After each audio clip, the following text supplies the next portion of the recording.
What is going on, everybody, and welcome to the Monday edition of the Stokastic NHL Strategy Show. I'm your host, Josh Harris.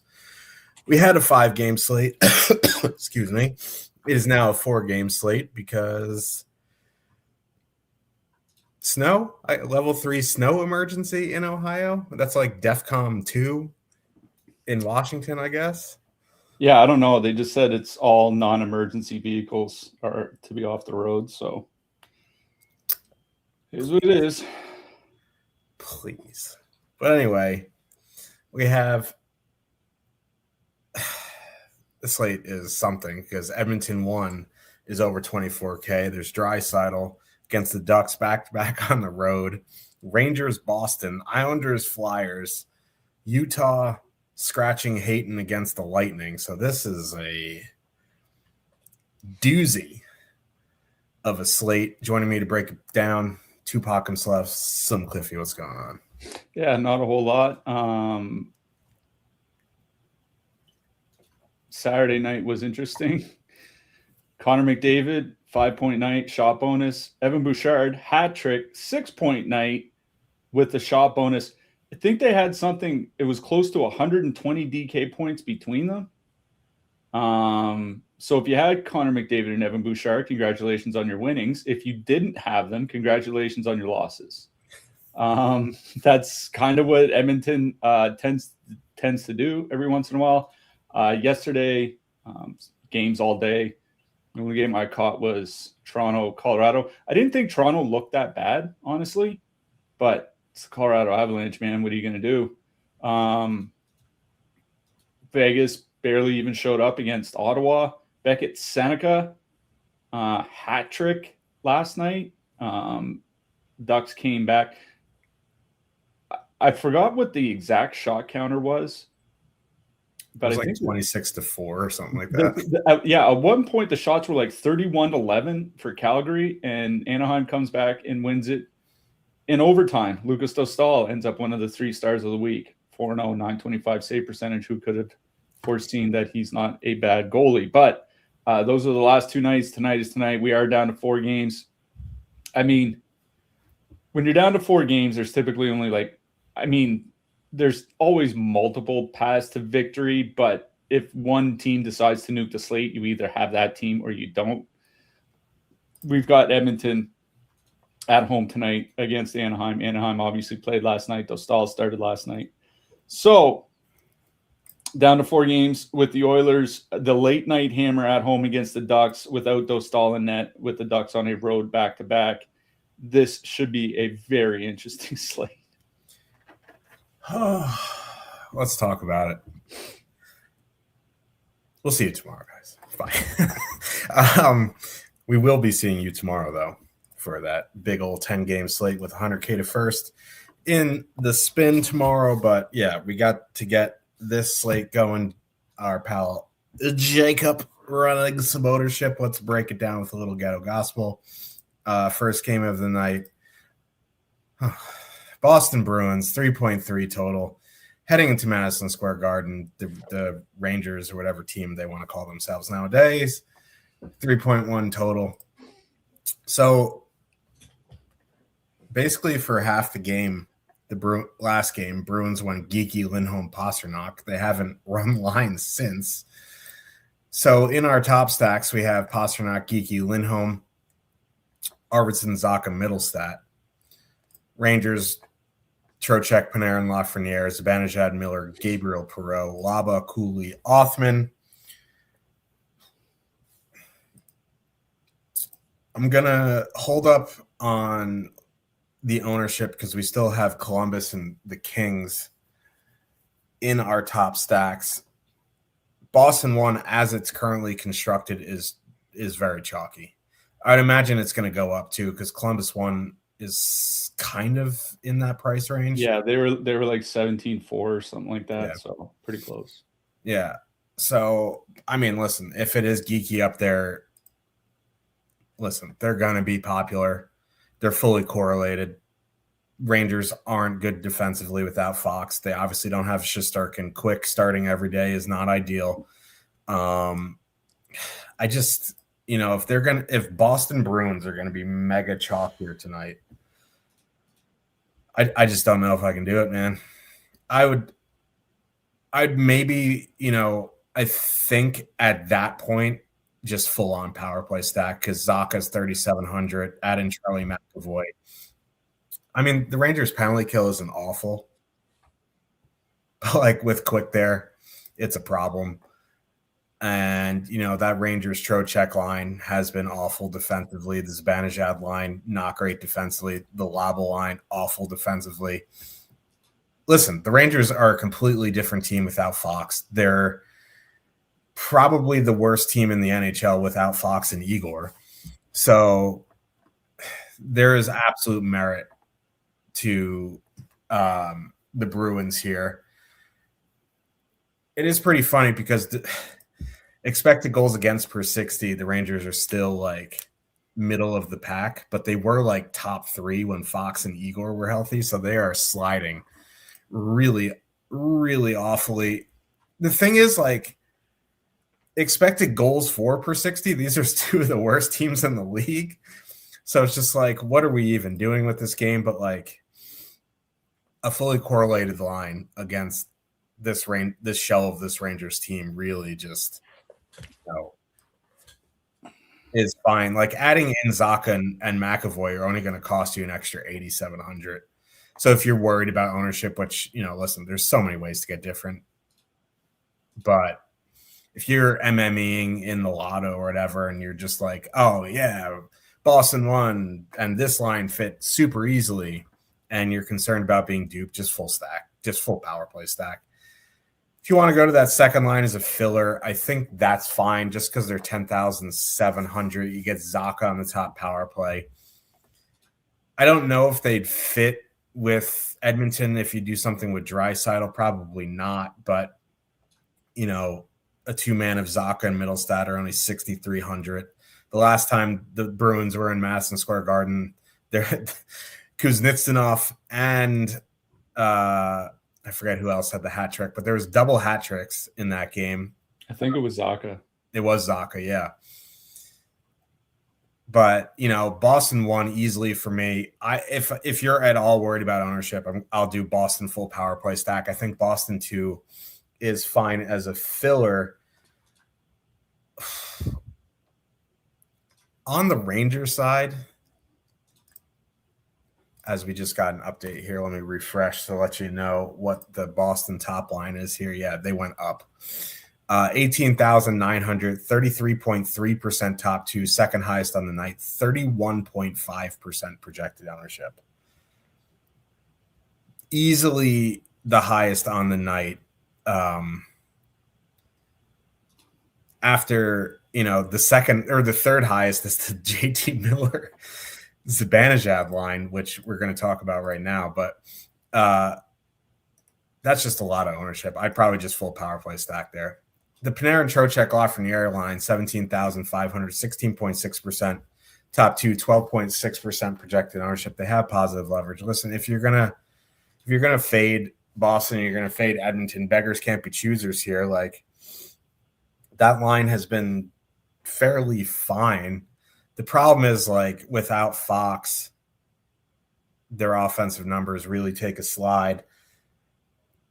On top of that, like, the power play without Fox is really bad. But the problem is, like, Boston just takes a truckload of penalties. So, and it's a 4-game slate with some awful games. So if you're looking to do something just kind of ridiculous, I'd probably do some sort of Rangers power play stack and hope they can get there on the power play. I prefer Trocheck and Panarin just because, that line has been better at 5-on-5.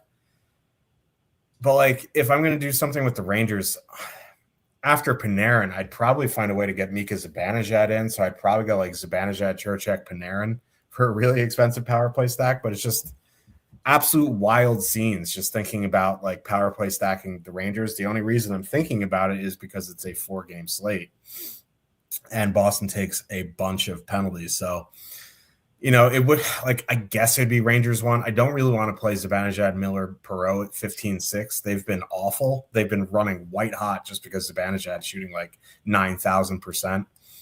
I guess if you're playing Edmonton, you can go to the Rangers third line. Like they haven't been great, but they're cheap, and you get Laba on the second Laba and Cooley on the second power play unit. Brennan Othman's min price. So, like, if this was a 7-8 game slate, I probably wouldn't be considering the Rangers that much, considering the Zibanejad line is coming in 15% and the Trocheck line is coming in at 12. But just because it's a 4-game slate and there's a couple games that just really aren't great, I think a Rangers power play stack is in play, which is disgusting. Yeah,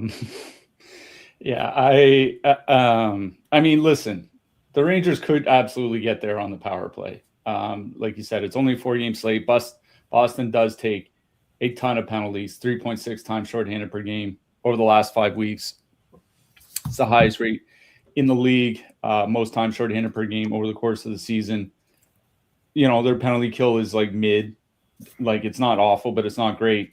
But the Rangers power play, like, I know they've shown some flashes during the time with Gavrikov there, but they're shooting over 22% on the power play with Gavrikov. Normally this top power play unit's at like 15%, give or take. So it would go from like near roughly a league average top power play unit to bad if they were shooting 15%. Like, that's kind of the problem here. Is like the power play is just not very good. Now, if they do get like 4 or 5 cracks, like, yeah, then they can get one. They get one at even strength or something with the empty net, and then you're kind of rolling. I think for me, it would be the top line. It would be Panarin, Trocheck, Lafreniere, 17,500, 16.6% top 2 stack. The only reason I say that is I was looking at the Rangers numbers without Adam Fox, and at least that line, 55 shot attempts, 2.8 expected goals for per 60 without Fox on the ice. Those numbers are above league average, not great, but above league average. And, you know, where Trocheck and Panarin are probably going to play between like 20 and 22 minutes. Lafreniere might not get a lot of ice time, but it is what it is. I mean, Trocheck, he's a point per game guy over the last 16 games. That's 20% of the season. So he's still been producing even without Fox in the lineup. You know, Zibanejad, Miller, Perreault, their numbers aren't nearly as good. 48 shot attempts, 2.5 expected goals per 60. I mean, they do get a lot of ice time.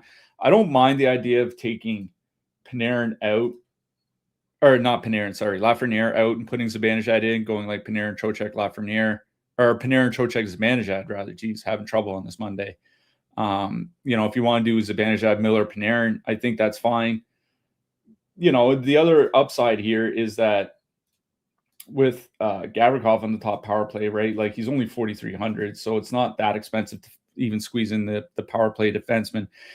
If I were to play anything from the Rangers, it would be the top line. I'd be tempted to take out Lafreniere and add in Zibanejad probably.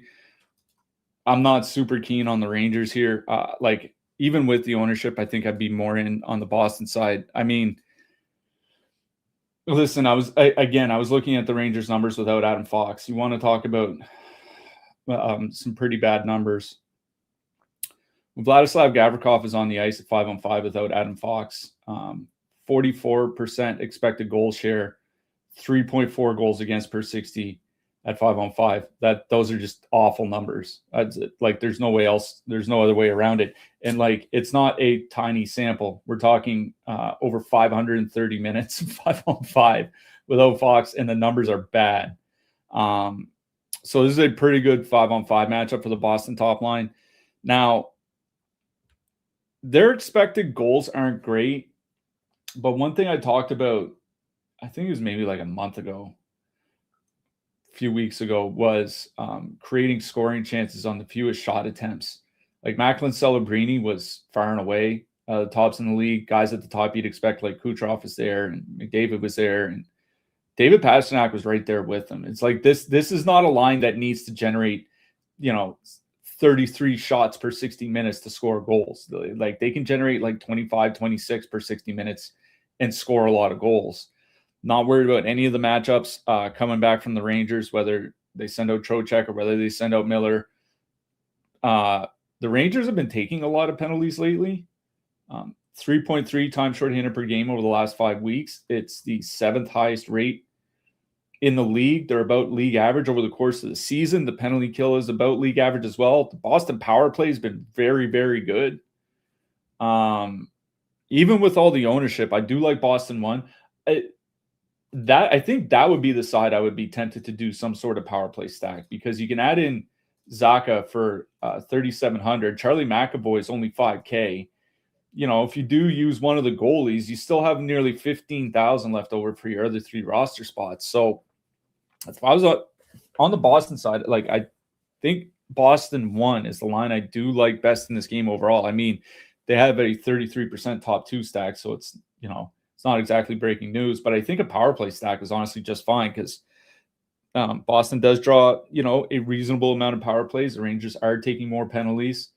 Penalty kill's been fine, but nothing great.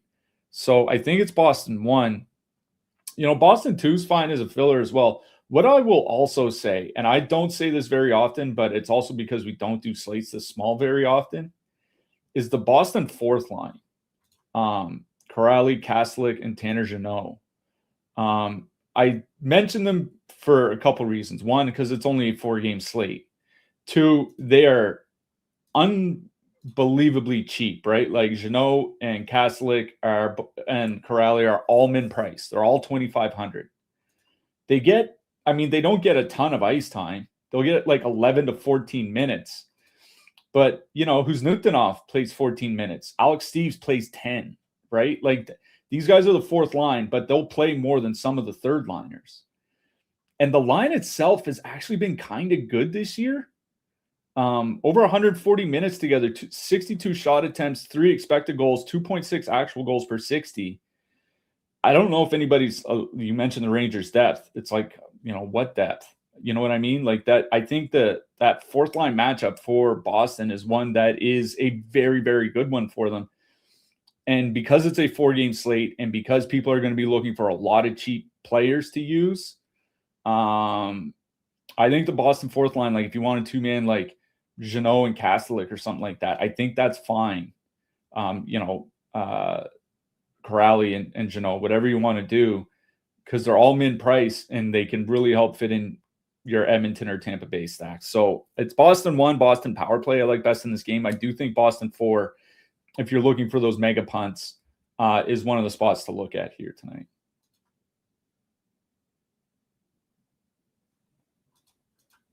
Muted. Rangers making a trade right now. Carson Soucy, we hardly knew you. Carson Soucy to the Islanders. Have fun going to that team, that city. That sucks. New York Islanders, the 3-point total. Heading into Philadelphia, that also sucks. The Flyers also have a 3 total. This game sucks. Oh, Horvat's back. Golf clap. Islanders going Horvat, Heineman, Shabanov, Barzal, Duclair, Holmstrom, Lee, Pajot, Duran. Flyers going Dvorak, Konechny, Zegras, Cates, Michkov, Brink, Couturier, Tippett, Barkey. All right. Hell yeah. Should also mention Holmstrom's a game time decision. Yes, Holmstrom's a game time decision here. Sam Erson's still in that. He blows.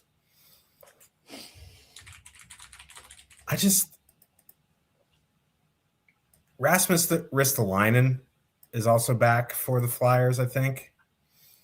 That's kind of important. He was really good this season so far somehow, some way.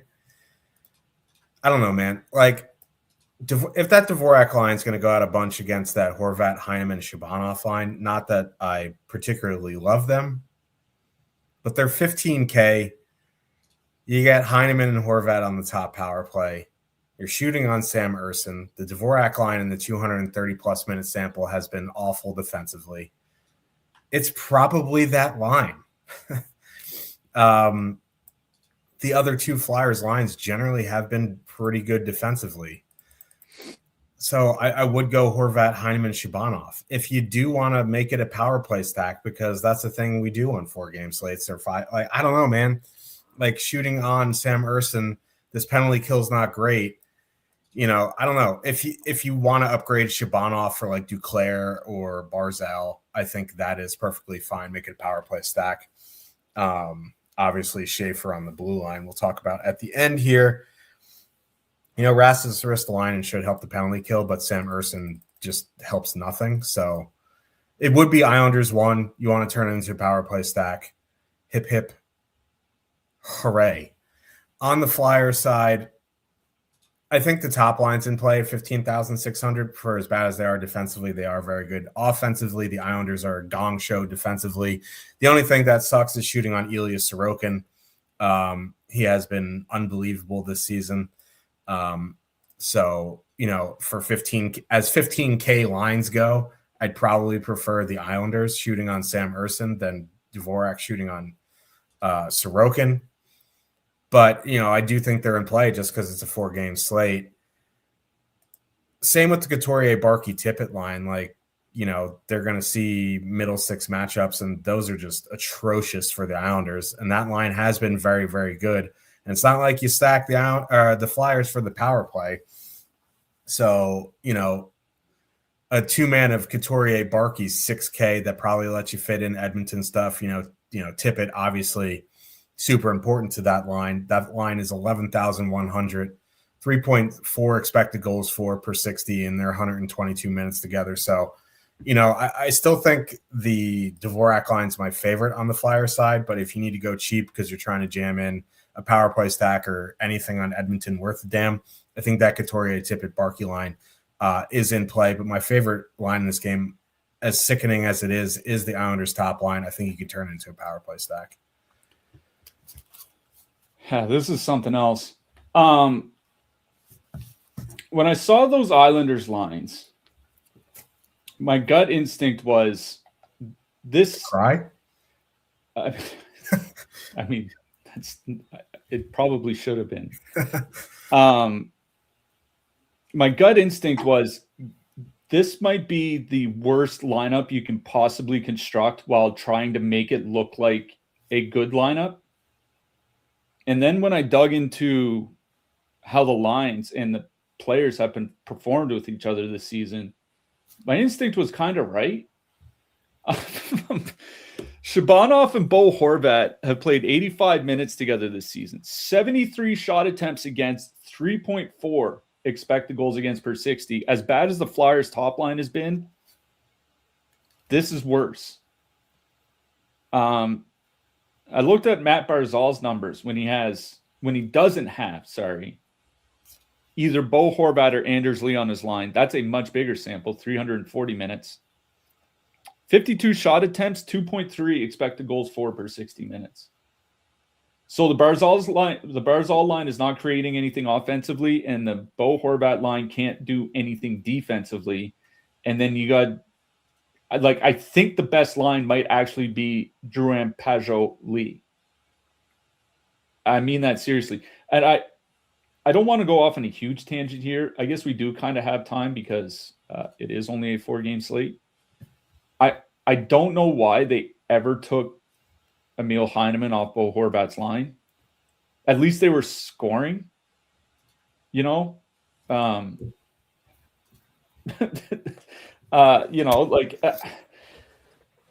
it's just, I hate it because it's a 4-game slate and anything can happen. If this was like a 9-game slate, I honestly wouldn't have even researched anything on the Islanders side. I would have just crossed them off.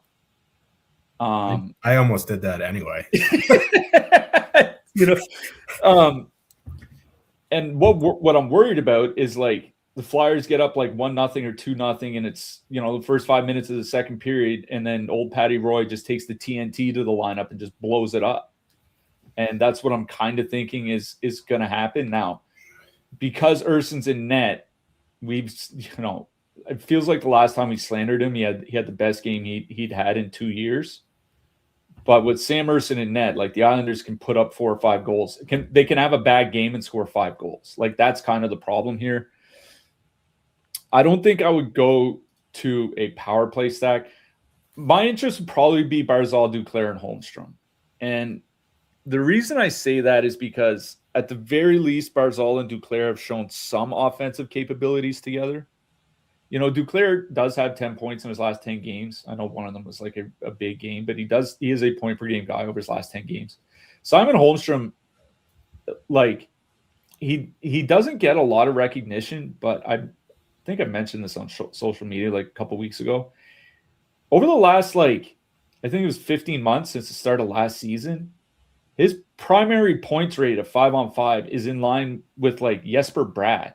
Like, he's productive at 5-on-5 when he actually gets minutes. And with Barzal and Duclair being benched for the entire third period in that 5-0 loss to Buffalo, I would hope to God that they're actually motivated to play hard, play well here tonight. I mean, maybe they won't. Maybe they'll still suck. It is the Islanders. But it would be the Barzal line that I do have interest in, just because Barzal and Duclair have shown some offensive upside together. Shabanov and Horvat have not shown any of that. You know, I do worry about the 5-on-5 matchups, but it's still Sam Ersson. Like, that Islanders line could honestly put up 3 shots on goal tonight and go 3 for 3. So, it's not something that concerns me all that much. For me, it is the Barzal line I prefer on the Islanders side. I'm going to be honest, even with the goaltending matchup being what it is, I think I do prefer the Flyers side here. You know, we'll get to Islanders. I think I'm more interested in the Islanders defensemen than the forwards. It's one of those teams for me here tonight. But that Konechny, Zegras, Dvorak line is 15,600. I looked at the last 20 games for the Flyers. That line is at 59 shot attempts, 3.6 expected goals per 60, all on the same power play unit. I mean, it doesn't matter. The power play sucks, but at least they do get perfect correlation. Over his last 25 games, Travis Konechny is over a point per game. All these guys are skating around 18 to 20 minutes a game. I'm not worried about them going, like, they might actually have the defensive edge going up against the Bo Horvat, Maxim Shabanov line. So for me, I kind of like Flyers 1. They're coming in with positive leverage, which you really don't see all that often for a line in this price range on a slate this small, but 10%, almost 10% top 2 stack, 8.9% ownership share. Like, I think one of the issues is like, unless you're playing Evan Bouchard now that Zach Werenski's off the slate, there's no super expensive defenseman. You might need 2 mid-price lines to save and pay for, but it is Philly 1 I do like the best in this game. If I were to play any of the depth Phillies lines, it would be going down to the Tippett line. Feels kind of, I mean, it's not chasey. It's been a couple games since he had a hat trick, but that line, 72 shot attempts, 3.5 expected goals per 60. Now, Sean Couturier is on a 23-game goalless streak, but they are priced reasonably cheap. They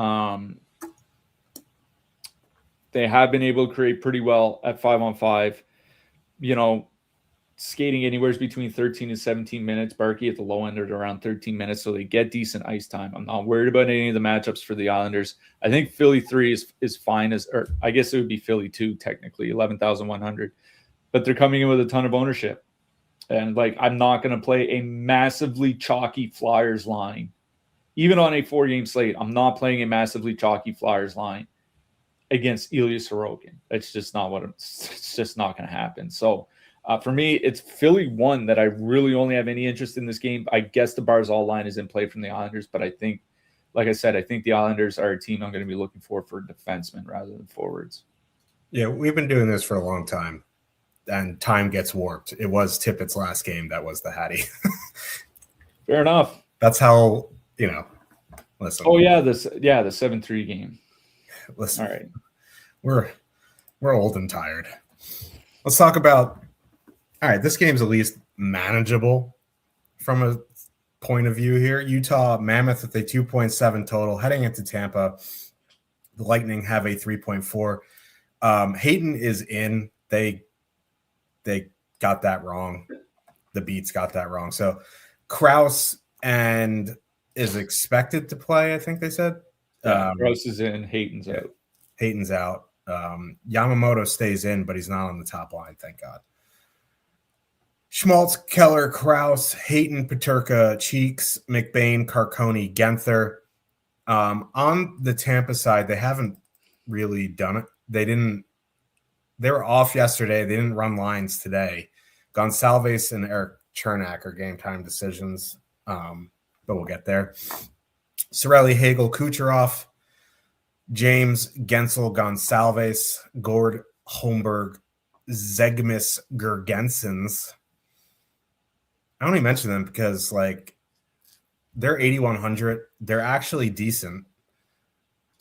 And you can fit them with Edmonton because it's really fucking hard to fit in Edmonton. And that McBain, Genther, Carconi line has not been very good defensively. The Hayton line has, and they may see some of that. But listen, for an $8,100 line creating 2.8 expected goals per 60 in a 300-plus minute sample, beggars can't be choosers, okay? But easily Tampa 1 is my favorite line on the Tampa side. You know, they're not coming in with much ownership either. 31.7% top two, 13% projected ownership. It's really like if you're spending up, are you doing, Edmonton or Tampa? Edmonton is coming in right around the same ownership with a 20% higher top two, but they're also $1,800 more against the Ducks back-to-back on the road, right? So Tampa 1 in a tough 5-on-5 spot, not the best power play spot. They are shooting on Vejmelka, who has been better. He was awful at the beginning of the season. He has been better. So,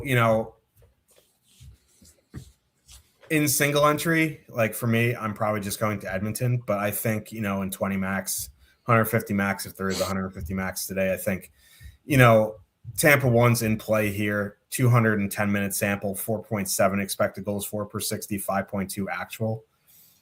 Like, it's just bonkers how good they are. Now, Cirelli's minutes have been bipolar, and that's an issue. But he's only 5,300, and if he plays 17, 18 minutes, it should be fine. Now, the problem is they'll see a bunch of that Schmaltz line, which has been very good defensively and very, very good offensively and very, very, very good by possession. So, that's why I have less interest in Tampa and more interest in Edmonton. It's just a better matchup in every facet of the game for them. So, at the end of the day, it's a 4-game slate. And if you want to fade Edmonton, I think, and you want to go expensive and you don't want to power play stack the Rangers because, another man's trash is someone else's trash, you can go to Tampa 1 here because they've been excellent. Tampa 2 is interesting because they're 12,600. And if Gonsalves is in, they've actually been pretty good in a small sample. They will see some of that Hayton line, which has been excellent defensively, but that McBain, Carconi, Genther line, pond hockey. And in 50 minutes, that Gensel line, 3.6 expected goals per 60, they're 12,600 with Jake Gensel. So I don't mind them as Spencer decides he wants to come down after waking up from his nap, but, who never said no to some Agent Spencer action on a 4-game slate. So I think, Tampa 1's my favorite in this game. But if you need fillers, I don't mind Tampa 2 and Tampa 3 here. The Utah side is interesting because, they're pretty good. The Tampa Lightning are a pretty good defensive team. And they have a very good penalty kill. And it should be Vasilevsky here tonight. They're unconfirmed, though. I don't know if they play tomorrow. Yeah, you came down. Yeah. I see that. The Schmaltz, Keller, Kraus line in 90 minutes, 3.8 expected goals for. They're running very hot by shooting percentage, but they get good minutes. And that they're going to see a bunch of that Kucherov, Cirelli, Hagel line. And that line really is below league average defensively. So if I was going to play Utah, that top line at 16.9 is interesting to me. We don't have Kraus in the top stacks right now. I don't know how much ownership they'd have at 16.9. Probably not much going into Tampa. So I don't mind them I'm out on the Hayton line in single entry. If you happen to get them into your mix, that's fine. The McBain Carconi Genther line at 13-4 is interesting. It's not the best 5-on-5 matchup, but that line has been unbelievably high event, and they're creating a ton unsustainably in a 57-minute sample. But if it is like even like 70% of that, like it's still above league average by a lot. So I don't mind going to McBain, Carconi, Genther. But I would go Utah 1, Utah 3 on the Utah side. I think Tampa 1 is my favorite line, but I think Tampa 2 and Tampa 3 are in play. Yeah, I'll start on the Utah side. The one thing Tampa's been doing, lately, it's been a handful of games at least, is using that Yanni Gourde line in the shutdown matchup. So I imagine they're going to go out against Schmaltz and Keller, and that Yanni Gourde line, 44 shot attempts against, 2 expected goals against, 1.8 actual goals against per 60 at 5-on-5 this season. Those are excellent defensive numbers. It's like prime Jordan Staal stuff. And then, as you mentioned, on top of that, the Tampa Bay penalty kill has been pretty good. So as good as the Utah top line has been with Krause, and they have been pretty good with Krause there, 3.3 expected goals per 60. Like, I think I'm kind of out on Utah 1 just because I do think it's going to be a pretty bad defensive matchup for them. So I think I would go to that Carconi line that you mentioned. They have been unsustainably high event, but if you look at Carconi and McBain this season, just the two of them, 385 minutes, 77 shot attempts, 4 expected goals, 4 per 60. Now, they're only scoring 2.7 actual goals per 60 because, it's Jack McBain and Michael Carconi. They're not going to shoot 14% or whatever at 5-on-5. But they are creating a lot. And then once you get past that Gourde matchup, I think that's where Tampa Bay can really be had. So I think it is that Genther, Carconi, McBain line that I do like here at 13,400, 6% top 2 stack, 8.5% ownership. Like, if you're not playing Edmonton and you're not game stacking with Tampa here, like, this is a line that you put in with Boston or with the Rangers or something like that. So I think it's Utah 3 that I like best on the Utah side here.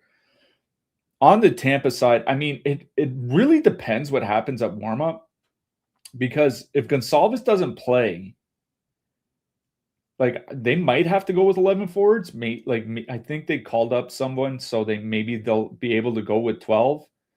But either way, they're going to be doing that thing. Like, if Gonçalves doesn't play, they're going to be doing that thing where when the Gourde line isn't on the ice, one of Kucherov or Hagel will be at all times, right? And that could lead to a lot of ice time for those guys. And I was wondering if that Tampa top line had been slowing down at 5-on-5.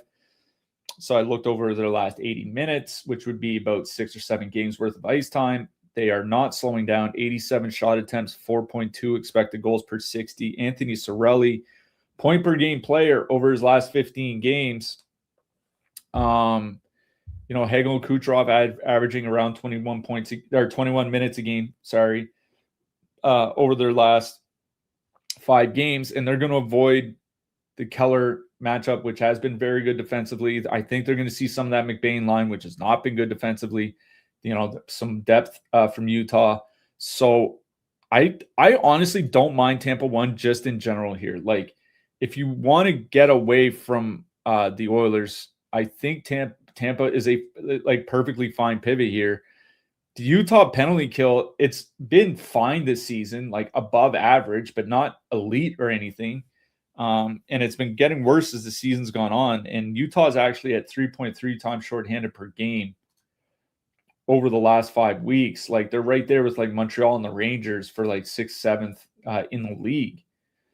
So Tampa could draw a fair amount of power plays here tonight. Like, they do have a 3.4 total. Like, that is That is a very high total, and these guys are coming in at 13% ownership on a 4-game slate. So I do have quite a bit of interest in Tampa 1 here. You know, I honestly think that the Oilers are going to come in with quite a bit more ownership than they will, at least individually. But I think just straight up playing Tampa 1 is perfectly fine here. So I do like Tampa 1 the best in this game. Obviously, I think Utah 3 is in play as a filler stack if you need them. What do you think? Yeah. Anaheim Ducks with a 2.8 total. Heading into Edmonton, the Oilers have a 4.1. Ducks going, well, yesterday they went Granlund, Seneca, Killorn, Harkin, Strome, Kreider, Paling, Gauthier, Veal. They won, so they probably will leave these atrocious lines together. Oilers going McDavid, Nugent Hopkins, Hyman, Draisaitl, Bouchard. Like, what do you do on the Oilers side, right? Because they are 24,100, right? That's without Draisaitl. If you upgrade to Draisaitl from Nugent Hopkins, you're looking at 27,400. Now, the thing is, and Cliffy talked about it on Saturday, as Spencer agrees, is Draisaitl's what? It's like almost half of his points this season are on the power play, something like that, like in the 40s, like 48% or something like that. Yeah, I think all 3 the other night were even strengths, so it kind of lowered that percentage, but it was like approaching. It was like 47%. Yeah, and the Ducks take an absolute atrocity of penalties. They have an awful penalty kill, and Lucas Dostal went last night, so it's going to be Ville Husso, I think, is their backup now. Yeah.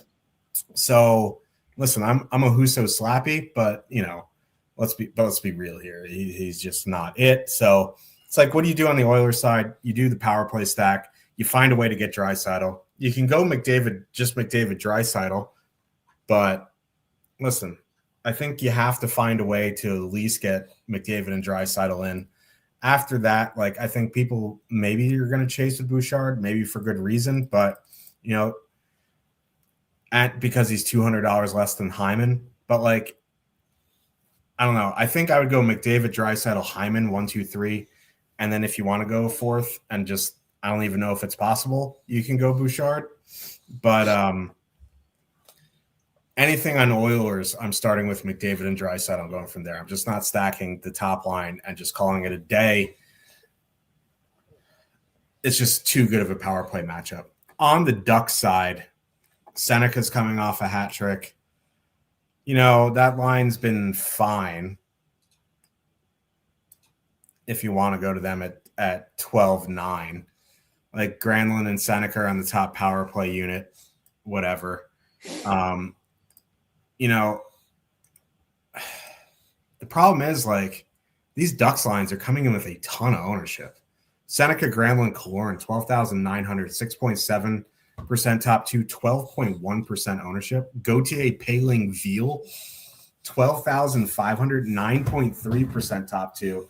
20.7% projected ownership. That's the highest negatively leveraged line on the night by a mile, besides that Flyers line, the Tippett line. So I can't play Paling, Veal, Gauthier. That's just like insane. 20%. Like, I get Cutter Gauthier, but like 20% Ryan Paling in this economy, even on Showdown, I don't think I'd play 20% Ryan Paling. So, like, I guess if I was going to a Ducks line, it'd be Granlund, Seneca, Killorn, and that negative leverage sucks, but at least they've been somewhat fine. If you want to go to Harkins, Kreider, Strome because they're 8,800 in game stack or something, like, sure, but like the Ducks don't really interest me here because of the ownership. But that Kreider line really isn't coming in with much, and Kreider's only 3,600 on the top power play. So if you want to do like a Harkins Kreider 2-man for 6,200, have at it, Hoss, I guess. But like, I don't know. These Ducks lines and ownership are just gross. And on the Edmonton side, the pricing is gross. But if I'm playing the Oilers, the two guys that are an absolute non-negotiable are McDavid, Draisaitl. Yeah, I actually went and looked at how they perform by DK points when they're both in the lineup. I went back to the start of last season, so over the last season and 60% over a season and a half. When McDavid and Draisaitl are both in the lineup, Draisaitl's actually averaging more DK points per game than McDavid is. It's 18.2 for Draisaitl, 17.9 for McDavid. So that's one reason why we say it's tough just to kind of pick one and not play both of them. The other is this. I went and looked at how Draisaitl performs when McDavid has a big night. So I looked at games where they both played and McDavid had at least 25 DK points. It happened 19 times. 13 out of those 19 games, Draisaitl scored at least 25 DK points as well, and he averaged 29.8. So if McDavid puts up, 3 assists and 4 shots and a couple blocks or something, Draisaitl's averaging 30 DK points. You know what I mean? So that's why, we say it's hard not to play both of them. Now, you probably could have got away with it the other night. In fact, I think the guy that won the single entry just had McDavid and Bouchard because he had a Cole Caulfield one off and Caulfield had the hat trick. But it's not it's not like Draisaitl didn't do anything. I think he had, 3 assists, 4 shots, and a couple blocks. So he still had 24 some DK points, even without having a monster game. So that's why it's kind of hard not to play both of them. And listen, we've gone through a bunch of spots. Like you mentioned the Rangers third line. I mentioned Boston 4. We talked about, that Tampa third line. You can game stack with Anaheim if you want, honestly. It's Tristan Jarry in net. I don't think we really have to concern ourselves with, I hate saying that because I feel like Jarry's just going to have a 31 save shutout now, but I really don't feel like we have to concern ourselves with the goaltending matchup in this one. This could be a 7-5 game one way or the other. So I'm perfectly fine game stacking. But yeah, the Oilers, I was looking over the last 27 games, which is 1/3 of the season. The Oilers have over a power play goal per game, 28 power play goals in their last 27 games. The Anaheim penalty kill over the course of the season, bottom 8 in the league by goals against per minute. Anaheim time shorthanded over the course of the season, tied for the 3rd most per game. So this is a great power play spot for Edmonton. I do think after what happened on Saturday night, they come in with a lot more ownership than we're expecting. If you look at Data Hub right now, McDavid's projected for 15.6% ownership. Honestly, in single entry, he might be double that, or 20 to 25%. So I do think they come in with more ownership than we're expecting. But, I think McDavid played almost, 29 minutes on Saturday night? This is a team that doesn't have any depth. That's why they called up Josh Szymanski to play on the third line, and they're scratching Andrew Mangiapane's because Mangiapane played 9 minutes the other night, right? He started on Leon Draisaitl's line and played 9 minutes. These are the top guys get all the ice time. Again, I would start with McDavid and Draisaitl, as you said, and go from there. There are a ton of cheap spots you can pair with them. It is a really, really good matchup against Anaheim. Edmonton won against Anaheim won. That Anaheim top line with Granlund and Killorn and Seneca, 3.4 expected goals against, 60 shot attempts against per 60. It's a great 5-on-5 matchup. So Edmonton 1 is easily my favorite line on the board. They do have the highest top 2 stacks, so it's not a big surprise. It's just whether you want to pay over $24K for it. What I will say is that on short slates like this, I don't mind paying up for players like that. On the Anaheim side, I don't have any problem playing Seneca, Granlund, Killorn. They're getting a ton of ice time, 18 to 20 minutes. Seneca has nearly 3 shots per game over his last 15 games. that line's creating 3 expected goals, 4 per 60. I do worry about the power play. It's not like Edmonton's penalty kill is great, but it's not like the Anaheim power play has been anything special. So I think between the two, I'd probably go right back to Seneca, Granlund, Killorn. But I will say Gauthier, Paling, and Veal have actually been fine since they got put together. 86 shot attempts, 3.7 expected goals, 3.9 actual goals per 60, nearly 50 minutes together. Veal has points in 3 of his last 4 games or something like that. Cutter Gauthier's on the top power play unit. It's just a ton of ownership. And considering there's so much ownership, I'd rather go to the line that's coming in at 12% rather than 20%. So it's Seneca, Granlund, Killorn for me on the Anaheim side. But yeah, obviously Edmonton won. They're the star feature of the slate. Yeah. Let's talk about defensemen here. There's only 3 guys going above 6K. It's Evan Bouchard, Darren Radish, Matthew Schaefer. Obviously, Evan Bouchard is in the smash spot. He's coming off a hat trick. He's 7,400. He's going to garner a ton of ownership. I would imagine he has the highest projection as well. I have no issue with any of these guys, honestly, in the top range. I would probably go Bouchard 1, Radish 2, Schaefer 3. But I think Schaefer comes in the lowest owned. So if you're interested in a higher priced, lower owned guy, Schaefer's probably your boy. Just going down into the 5Ks, I think Charlie McAvoy is a great play here tonight as well. So I'll just throw him into that mix. But I go Bouchard 1, Radish 2, Schaefer 3, McAvoy 4. Yeah, Evan Bouchard does have the highest projection. He's projected for over 2.5 DK points more than Darren Radish, who's in second. And then Darren Radish is projected for about 1.5 DK points more than Charlie McAvoy, who is in third. So it would be Bouchard 1, Radish 2 by fantasy points. I don't mind Schaefer here at 6,200. Like, listen, if you're playing like Tampa power play guys or Edmonton power play guys, obviously you can't fit him in. But if you're playing anything else, I think Schaefer at 6,200 makes a lot of sense. Like if the Islanders do, manage to score 4 goals or something like that here tonight, Schaefer's probably going to have a big game because it certainly won't be those forward lines that'll be doing it. I shouldn't say certainly. Nothing's for certain.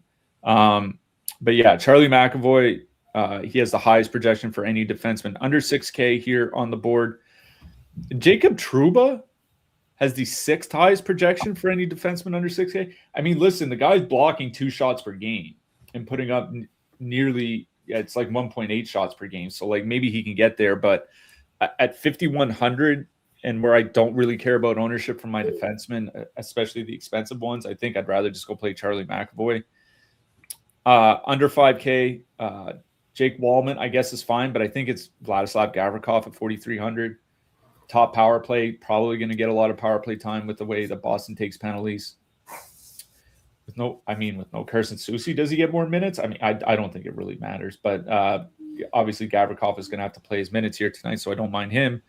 Under 4K, Hampus Lindholm, I believe still has the highest projection for any defenseman under 4,000 here tonight. Matthias Ekholm right there with him.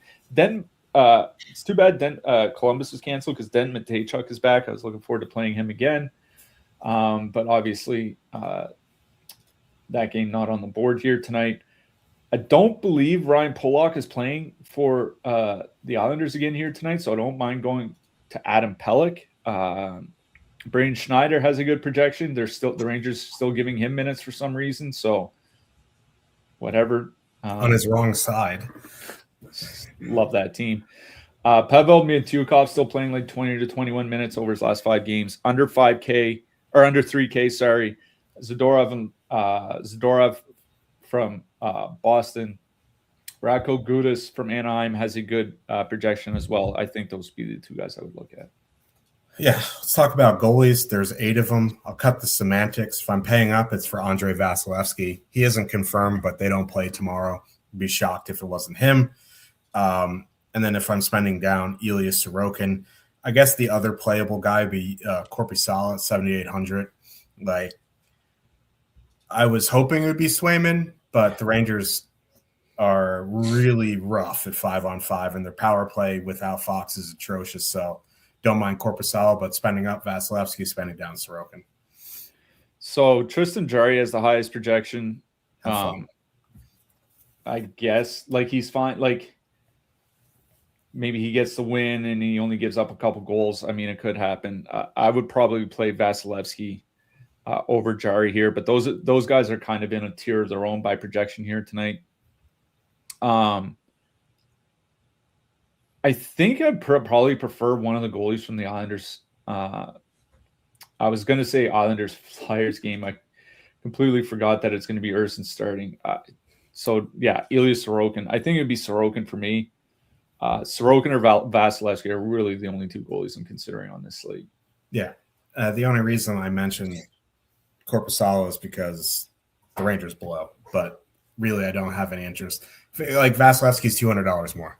We'll be back tomorrow, 10-game slate, spin on the schedule, 100K to first there. Who you liking for your hat trick pick? Well, now that I know it's Sam Ersson starting, I'm going to go with Anthony Duclair.